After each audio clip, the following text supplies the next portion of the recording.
Hello, we are doing partial products and I'm going to show you how to multiply two digits times one digit. We're doing 52 times 7.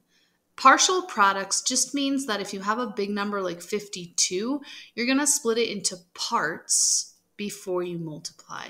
First step is to take this number 52 and split it into expanded form.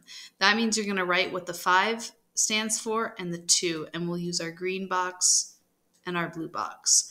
So the 5 is really a 50, so we're going to put a 50 in our green box, and the 2 is a 2, and that's 52 written in expanded form. Now both of these are multiplying against the 7, so the 7 goes down here on a different row. Now what we're going to do is multiply 50 times 7, and we'll put that over here in these boxes. So that's the green versus red. And then we'll do 2 times 7 and put that over here. And then at the end, you just add it all together. First, we'll start with 50 times 7.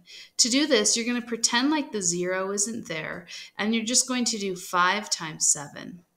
5 times 7 is 35. And then you just stick that 0 back on the end. And then next, so since we've done the 5 times 7, or rather the 50 times 7, the next step is to do the 2 times the 7.